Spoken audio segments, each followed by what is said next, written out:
In this video, we'll be taking a look at 4 NBA games happening on January 23rd, 2026, and providing you with free team picks and total picks for each one of those games, so 8 picks in total. Welcome back to Cash Out Sports. Let's dive right into it. Oh, and don't forget to subscribe and to click the bell icon to get notified as soon as these videos get released, so that you have more time to plan out your bets as we provide these videos on a daily basis. I can guarantee that you'll have all the important information that you'll need on these 4 NBA games after fully watching this video.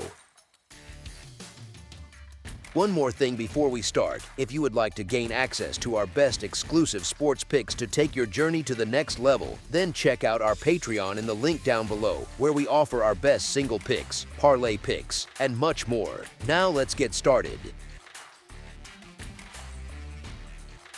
Houston Rockets versus Detroit Pistons. The Houston Rockets head to Little Caesars Arena to face the Detroit Pistons on Friday night. It is one of those matchups where both teams quietly bring some momentum, even if it has come together in different ways. Houston just beat the Spurs, then fell in overtime to the 76ers, and they have the Grizzlies on deck next. They have taken 4 of their last 6 games, so this is not exactly a cold team strolling into Detroit. Detroit has wins over the Celtics and the Pelicans on their recent resume, with the Kings up next. They have put together 16 wins in their last 22 games, which is a serious heater by any standard. For a group that was not always trusted in recent seasons, that kind of stretch builds real confidence, both in the locker room and at the betting window. On the personnel side, the Rockets are still without Aaron Holiday and Steven Adams. The Pistons, on the other hand, have ruled out Karis LeVert, and Cade Cunningham is sitting in that uncomfortable gray area as questionable.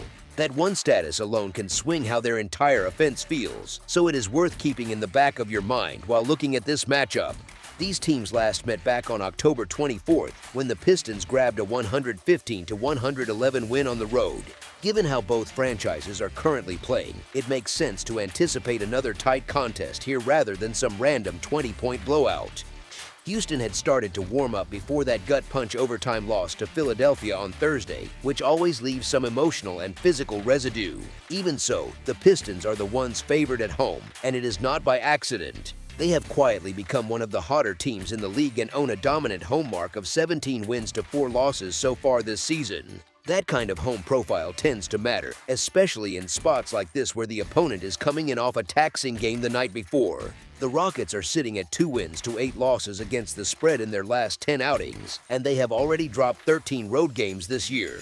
That combination of struggling to cover and struggling away from home is not exactly what you want when you are also on the second leg of a back-to-back with overtime involved. Now they walk into a building where Detroit applies plenty of defensive pressure and physicality, which is the last sort of environment a tired team wants to see.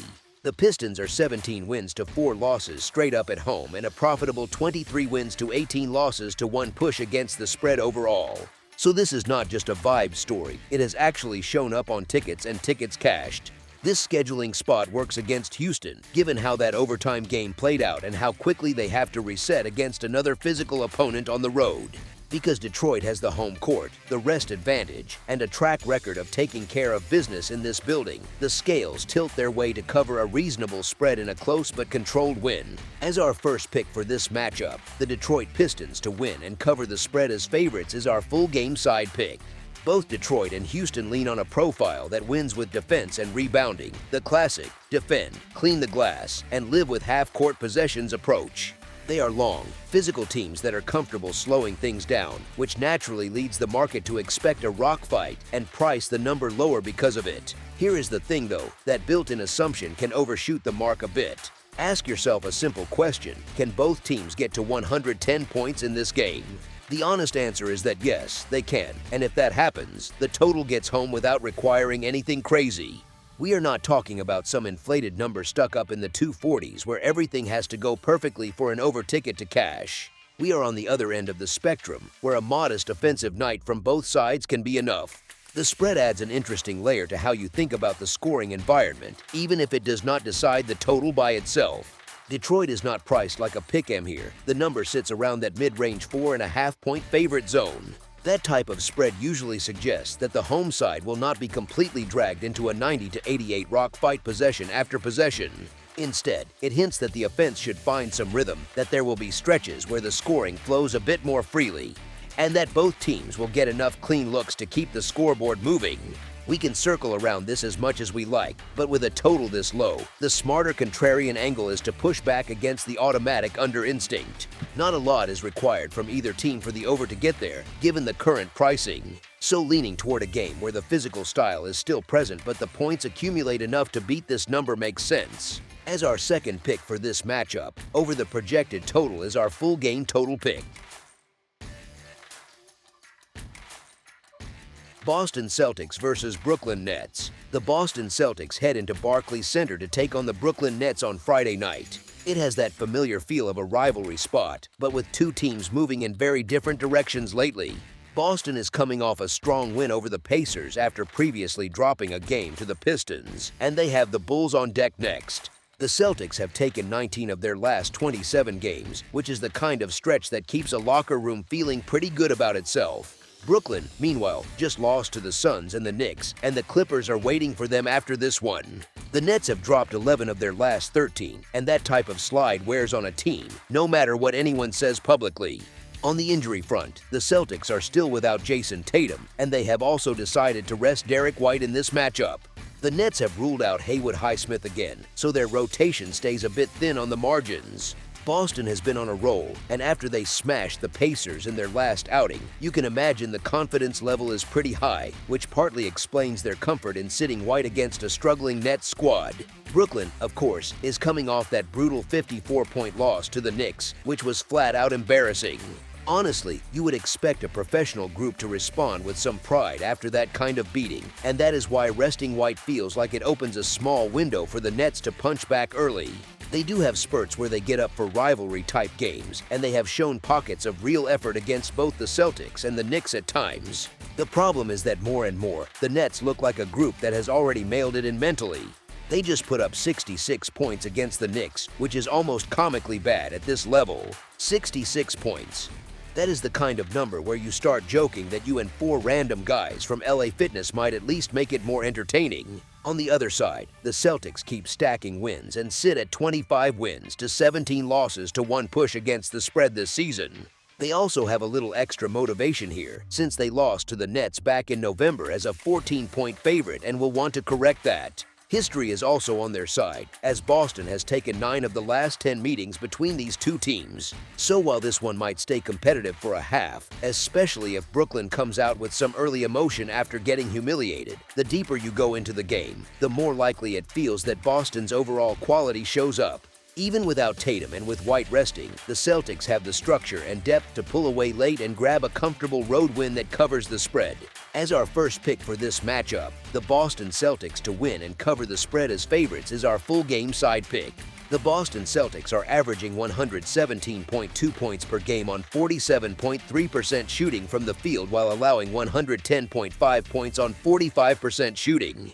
From long range, Boston is hitting 37.1% of their three-pointers and knocking down 79% of their free throws, while also pulling in 44.4 rebounds per contest. On the other side, the Brooklyn Nets are averaging 108.8 points per game on 44.7% shooting and giving up 113.9 points on 48.5% shooting to their opponents. They are connecting on 34.3% of their attempts from beyond the arc and 78% at the free throw line, and they are collecting 40.2 rebounds per game. Taken together, those offensive and shooting numbers suggest a matchup where both teams have enough scoring ability and volume, even with their flaws, to push the total into a range that supports a higher scoring outcome rather than a slog.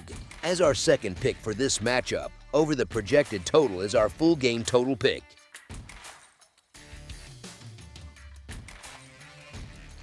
Phoenix Suns versus Atlanta Hawks. The Atlanta Hawks welcome the Phoenix Suns to State Farm Arena on Friday night. It is one of those spots where one team looks settled and the other feels shaky, even if both can fill up a box score. The Suns are coming off wins over the 76ers and the Nets, and they have the Heat on deck next.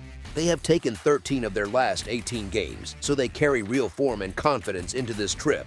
Atlanta just lost to the Bucks, then squeezed past the Grizzlies, and they get the Pacers after this one.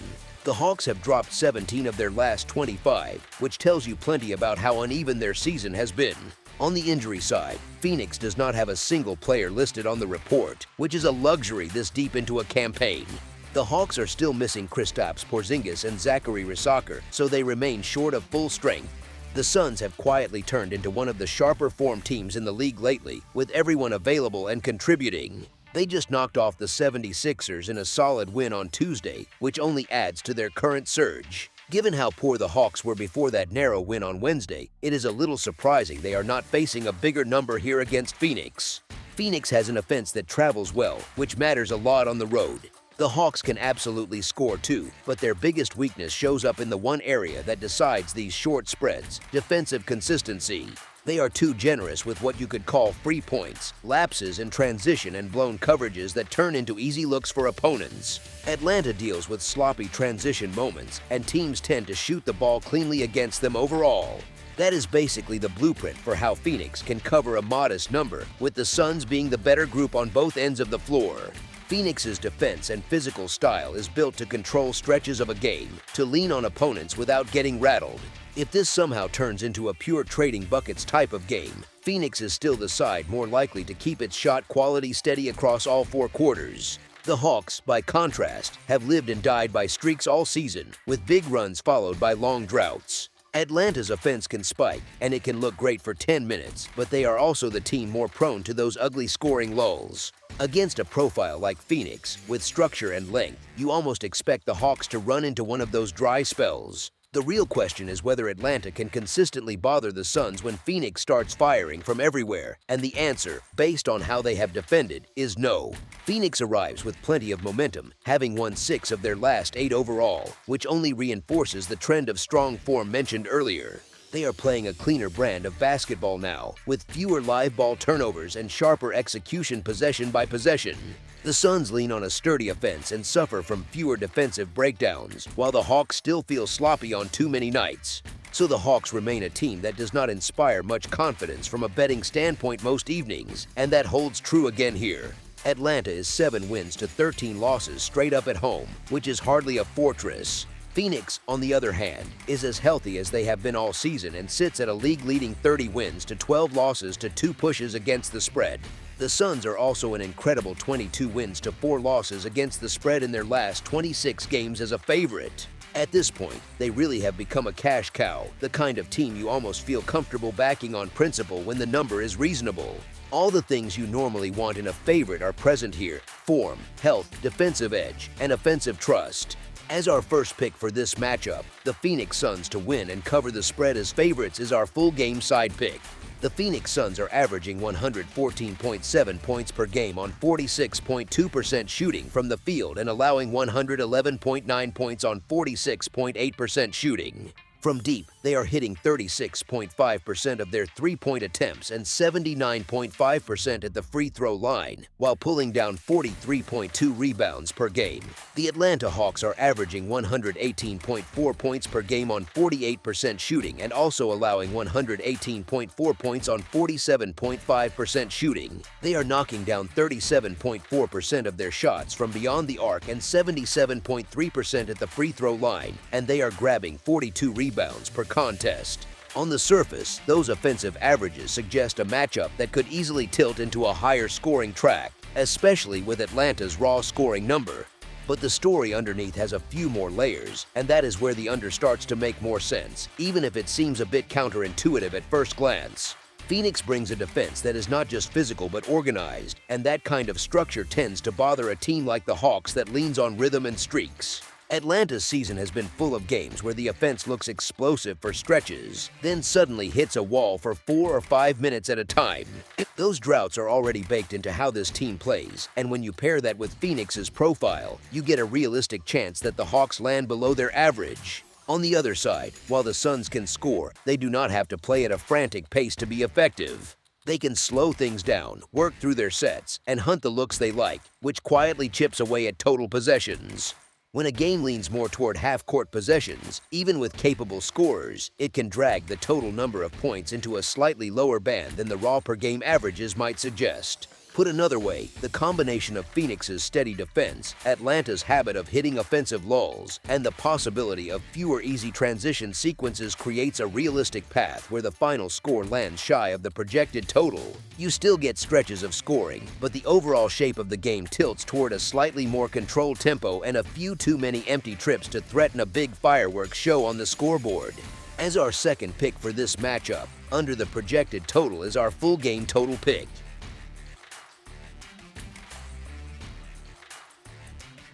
Sacramento Kings versus Cleveland Cavaliers. The Sacramento Kings visit the Cleveland Cavaliers at Rocket Arena on Friday night for another tricky NBA spot that looks simple on the surface but really is not. On paper, the direction of these teams seems obvious, but that is exactly where it gets interesting. Sacramento is coming in off losses to the Raptors and the Heat, and they have the Pistons on deck next. They have dropped 3 straight, so no one is racing to praise their current form. Cleveland just beat the Hornets, then fell to the Thunder, and they will face the Magic after this one. The Cavs have still taken 8 of their last 12 games, which gives them far more positive momentum than the Kings right now. When you talk about big spreads, though, it becomes less about who wins the game and more about whether the favorite can build and hold margin for a full 48 minutes. Cleveland can absolutely win this matchup, and frankly it should win, but this particular price range, sitting in double digits, has been a real trouble spot for the Cavs. Here is the funny part, they have been favored in this zone 8 times and have covered only once, which is basically the exact setup you hunt for when you are looking to step in front of a favorite. Even if that means holding your nose and grabbing a team like Sacramento. There is a key bit of context for why Cleveland struggles to make that long swim back to the window as a big favorite. The Cavs live and die with their offense, especially their ability to get hot from 3-point range. On a night where the shots are dropping, they can absolutely bury you and look every bit like a juggernaut. On an off-shooting night, though, they suddenly become vulnerable against just about anyone, including this weak Kings team. Sacramento's path to a cover is straightforward and repeatable. Cleveland simply does not shoot lights out from deep. Let variance do the work for you. At a spread this inflated, you do not need a miracle. You just need a fairly normal game where the Cavs are not on fire from beyond the arc. If the Kings can limit turnovers and play a reasonably smart brand of basketball, they do not even have to outplay Cleveland to give themselves a chance to sneak in under the number. They mostly need to avoid getting caught in a full-blown Cavs fireworks show, and if that happens, the cover can take care of itself. It is also worth noting that a big part of this angle is fading the optics. The Kings have won only 3 road games all year and sit at 12 wins to 33 losses overall, which looks awful at first glance. That kind of record almost guarantees that Sacramento will be getting an inflated number here, especially in a spot where most bettors will be eager to bet against them without a second thought. Against a team like Cleveland, which is powered by a style of offense that is always one cold shooting night away from looking average, taking all those points and trusting the math more than the perception makes sense. Contrary to popular opinion, the Kings can sneak in under this number. Nobody really loves backing the Kings right now, and I do not either, because they are a bad team that does not defend, does not consistently cover, and sits at 3 wins to 17 losses straight up on the road. But the Cavaliers are 16 wins to 29 losses against the spread this season. We have been fading Cleveland all year, and it has not been by accident. They have the worst cover rate in the entire league. The Cavs are 1 win to 10 losses against the spread in their last 11 games as a double-digit favorite, which is a brutal run for that role. Since December 3rd, they have outright lost 3 times when laying double digits, which is wild for a supposed heavy favorite. So, no thank you, backing the Cavs in this role is simply not on the menu. It is Kings plus the points or nothing, and taking the Cavaliers with this kind of tax is not an option. As our first pick for this matchup, the Sacramento Kings to cover the spread as underdogs is our full game side pick. The Sacramento Kings are averaging 110.2 points per game on 46.3% shooting from the field and allowing 120.7 points on 49.2% shooting. They are shooting 34.9% from three-point range and 76.2% from the free throw line, and the Kings are allowing 4.8% shooting from deep while pulling down 40.6 rebounds per game. The Cleveland Cavaliers are averaging 119.7 points per game on 47.1% shooting and giving up 117.8 points on 46.8% shooting to their opponents. They are hitting 35.7% of their looks from beyond the arc and 78.1% at the free throw line, while grabbing 44.6 rebounds per contest. When you put those numbers side by side, you get a matchup where both teams can clearly score, but you also see two defenses that give up efficient shooting, especially Cleveland's issues guarding the three-point line. It creates an interesting tension because the raw averages hint at higher totals, but the market will also factor that in, which can push the projected number up to a point where small dips in shooting make a big difference. Sacramento allows a ton of points, but that also means the total can be inflated based on perception, and if Cleveland has anything less than a sharp night from outside, the scoring can land a tier lower than expected. The Kings are not exactly a defensive powerhouse, but if they can simply avoid turning this into a track meet and keep Cleveland from going nuclear from three, their own offensive limitations can help bring the total down. On the flip side, the Cavs can sometimes lean too heavily on jump shots instead of forcing pressure in the paint, and when that happens, their scoring tends to come in spurts rather than in a constant flow. Those scoring waves, combined with occasional droughts from a weak team like Sacramento, can drag the overall point total into a range that sits below a lofty projected number. So even with both teams posting high season-long scoring figures and giving up plenty on the defensive end, there is a very realistic path where the actual game flow, the shooting variance, and a few stalled stretches of offense push this one under the total the market is dealing. As our second pick for this matchup, under the projected total is our full game total pick. That's all for now, so if you have any other games you would like reviewed, then leave a comment down below with the game you would like analyzed, subscribe to our channel, leave a like on this video, and we'll get to it as soon as we possibly can. We would also love to hear your opinion on the picks presented to you in this video, whether you agree or disagree with them, so leave a comment down below and do let us know.